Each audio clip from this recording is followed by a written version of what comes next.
घने, तारीक और प्रासरार जंगल के बीच सूरज की रोशनी पत्तों के दरमियान से टूटकर जमीन पर पड़ रही थी और हवा में नमी के साथ एक अजीब सी बेचैनी फैली हुई थी, जैसे आज कोई बहुत बड़ी टिकर होने वाली हो। इसी जंगल में दो अजीम जानदार अपनी अपनी सल्तनत रखते थे। एक तरफ काला, दिवेहिकल और फूलादी जिस्म वाला भींसा बरहान, जिसकी सांसों से धूल उड़ती, और दूसरी तरफ जंगल का खौफनाक शेर जमार, जिसकी धाड़ दरख्तों के पत्तों को हिलाने के लिए काफी थी। दोनों की दुश्मनी फितरी थी, मगर आज वो एक ऐसी जगह आमने सामने आने वाले थे जहां से सिर्फ एक फातिह वापस जा सकता था।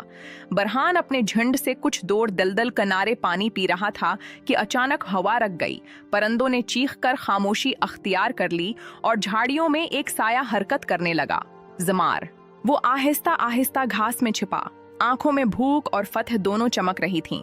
फिर अचानक बिजली की तरह हुआ में अछला और पूरी ताकत से भींसे की पश्त पर गड़ते हुए पंजे गाड़ दिए। बरहान जोर से उछल कर धाड़ा और पूरी कुव्वत से खुद को झटकते हुए जमीन पर पटका। धूल का बादल उठा और शेर एक तरफ लढ़क कर गरा, मगर फौरन दोबारा संभल कर गरजा और पूरी रफ्तार से भींसे के पहलू पर वार किया। खून फूट निकला, मगर भींसा भी कम न था। उसने दोनों सींगों को नीचे झुकाकर पूरी शिद्दत से शेर के सीने की तरफ धकीला।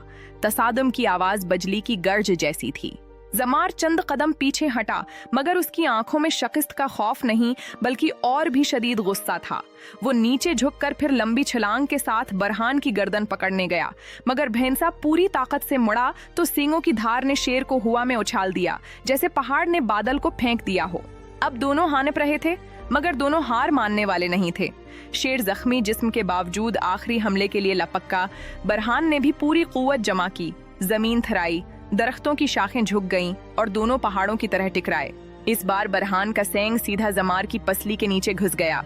शेर की चीख गूंजी, इसकी ताकत लर्ज गई और वो जमीन पर लढ़कता हुआ आहिस्ता आहिस्ता पीछे हटते हुए घने दरख्तों में गायब हो गया, शिकस्त कबूल करते हुए। बरहान भी जख्मी था, मगर उसकी आंखों में जीत की चमक थी। वो अपने झंड की तरफ लंगड़ाता हुआ पलटा तो पूरा झंड उसके गर्द घूम गया, जैसे किसी बादशाह की वापसी का जश्न मना रहा हो। इस दिन जंगल ने फैसला दे दिया कि ताकत सिर्फ जिस्म में नहीं होती, इरादे में होती है, और आज इरादा भींसे का मजबूत था, इसीलिए वो फातिह बनकर वापस आया।